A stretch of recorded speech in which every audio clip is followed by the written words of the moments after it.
Does the term gratitude journal make you sick to your stomach and want to just watch the world burn? If that's you, today's video is for you. We are talking about genuine, authentic gratitude despite circumstances and how we're going to get that. Let's dive right in.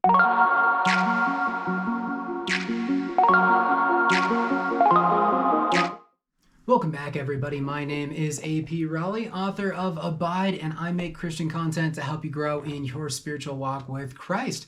If that's something that you love, go ahead and smash that like button down below and subscribe so you don't miss a thing. So when we are talking about giving thanks or being gracious, first off, for me, this is a problem.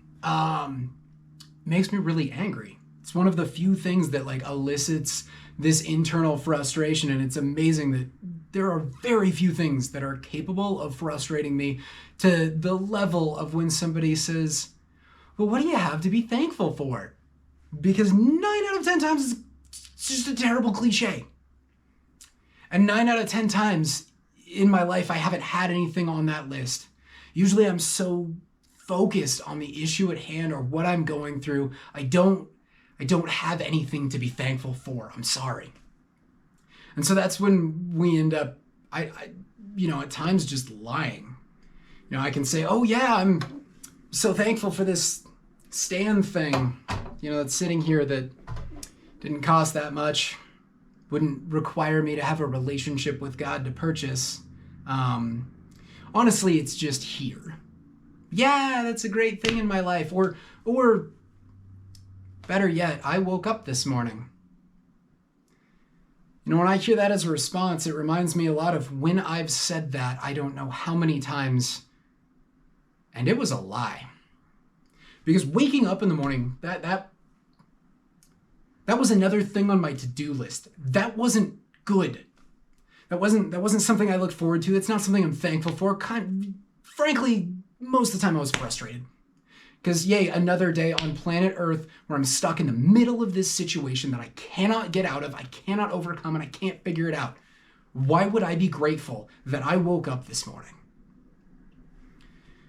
Well, that's a little harsh, that's a little rough. But then I started doing all this work last week on peace.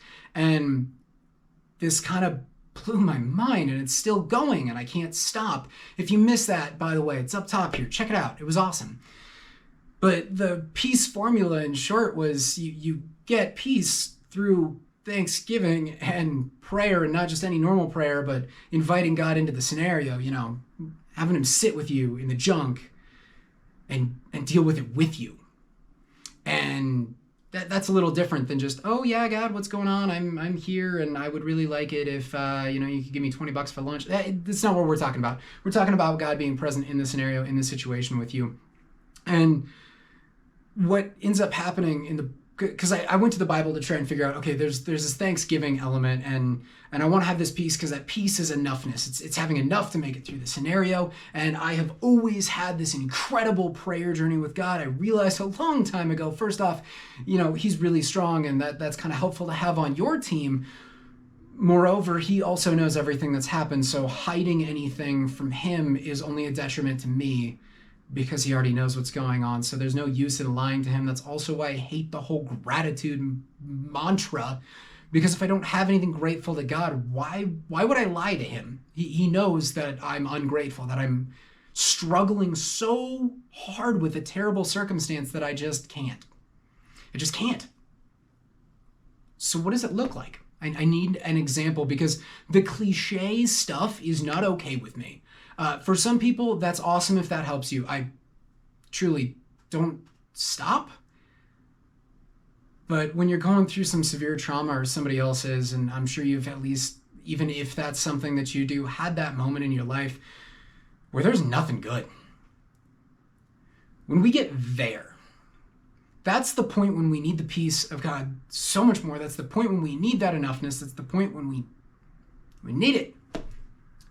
So how do I feel grateful? How do I have gratitude? How do I thank God in that moment and have it not be complete and utter lies? Because fake it till you make it, I'm sorry, I'm not doing that with God. It's just not, I can't do it. So I found one in Daniel. And I really like this because Daniel has also been through just about the worst things you can imagine. I mean, his life is pretty trash, and God continually comes through for him, continually does all of these things. What gets me in Daniel is Daniel 6. And in Daniel 6, what's happening is a new king takes over. Daniel's one of the governing officials. Other governing officials don't like him. They decide we're going to get him axed. So they get a law passed that says you can pray to the king and only the king for the next period of time. Daniel decides, all right, I'm going to go home and continue praying as normal with the windows open, so everyone can see. I always thought this was kind of like the stick it to the man portion. I thought that was a little fun because, I'm not a huge fan of being told no, but that's not the entire picture of what's going on. Because first off, I realize this is his normal routine. And if he's praying with the windows open in this society, he is saying something that's not going to be considered foolish or stupid or just annoying. He's saying something that they feel is problematic, that's striking some sort of chord that they're not interested in agreeing with. Daniel is not thanking God for something dumb.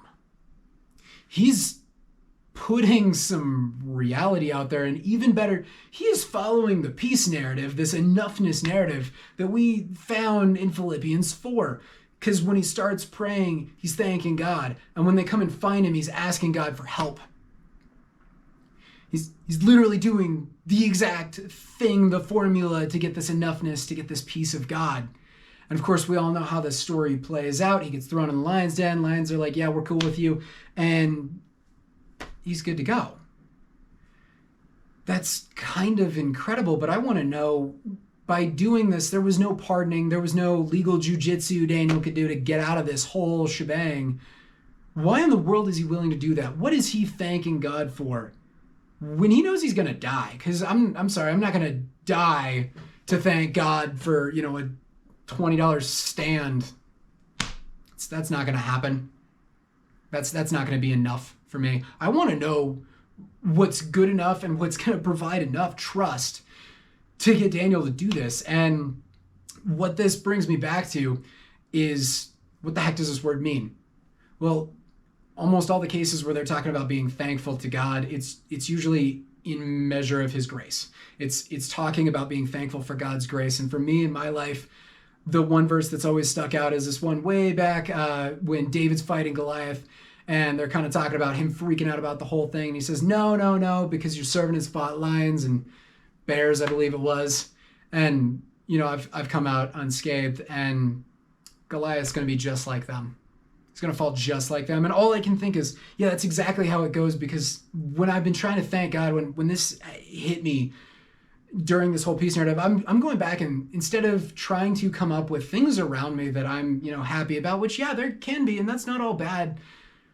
But if I'm going through some nasty stuff, what I want to start doing, and this is the incredible thing, because I have, and it's changed my entire mindset this week, is, God, I remember the last time we were in this hole. I remember the last time my life was a wreck. And I remember the way that you came through for me, how you sat with me through it all, the provision you provided, and how we made it.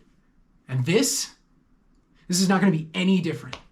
Because I know you, and I trust you, and I thank you for everything you did in that scenario, and went through all these things. And when I start off with that, then go, God, would you come into this scenario? This is what's going on. This is what I need your help with. Can you do this? It's a completely different mindset, completely different attitude. I'm not going to God as a handout. And that's oftentimes what it feels like. Even when I'm asking him to sit with me, and that's something I'm pretty darn good at, it doesn't feel the same when I'm going, no, this is repeat. We're doing it again. Let's go. It's a whole different ball game when we're running the race together, instead of he's just giving me something to do it kind of on my own. And what I find even more incredible is Jesus does this too. When he's breaking the bread and he's doing communion, he is literally providing a picture of giving himself to the disciples, knowing full well that he's about to die, and not just die fun, like he's going to get crucified, and it's going to be terrible. And he thanks God right before all this. What? That verse that threw me off. I was almost angry. Like, how are you capable of that? How are you capable of that? And I realized that we're not necessarily just thanking God for, stuff that's around us or cool things. This is God's grace. This is who God is. And when we're thanking for who he is, this is who he's been to us personally. What is your personal experience with God? What are the things that he has done that you're grateful for? And draw on that. And if you don't have those, ask. Because this whole muck and mire situation where you're inviting God in is the point when you don't have to lie. The point where we can be honest in our gratitude. And that is the kicker here. That's what has thrown me so far off, is there is honest gratitude that exists with God no matter what is happening. And if you don't have that, it's time to ask. It's time to tell God that you don't have that. I don't have a reason to be grateful for you. I don't have a reason to trust you. Give it to me. It's time. And people are oftentimes afraid of that aggression. This sounds like we're being disrespectful to God. This sounds like a problem, and no, it's not. I'm sorry, but if you're in a real relationship with God, he wants that. He wants the passion. He doesn't just want you to go, oh, whatever you'll give to me, I guess it'll be okay and it'll work out. No, God, I want all of you. I want more of you. It's not been enough. It's not. So I'm not going to define what you need to give me, but I'm going to tell me you need to give me more. And probably of you. That's what I want more of, is God. Because what I have right now isn't enough for me to be thankful. I want more time with you. I want more of you. I want to feel your affection, your love that you have striven so hard to show me already. And obviously, I mean, maybe I've been a little dense, maybe I'm not watching, but I want more and I need more. So be more obvious. You're asking God to grow in relationship with you. How cool is that? How amazing would that be if that's how we responded to partners, to friends, even to family, to people in life, to say, I want to be so intentional about our relationship. I so desperately want to grow with you. And here's how we're going to do it. That's pretty cool. So I hope you've enjoyed this. I hope that this gives you some sort of understanding of what it looks like to grow in thankfulness, and that I am not going to make you do a gratitude journal in the morning. Okay, because for some people that is real, yes. For the people I am talking to who are going through nasty stuff, I'm not going to have you sit down and write down a list of things that you are not thankful for and pretend that that's good. I'm going to have you pull back and look at every moment that God has helped you, every moment that he's saved you, every moment that you've seen him save someone else, and I want you to thank him on that account. Then I want you to ask him to do it again, to do it more, to go deeper, to be with him. So, if you have enjoyed, like and subscribe, because I want to make more of this for you, all right? And if you haven't checked it out already, go ahead and check out my latest book, Abide, available on Amazon.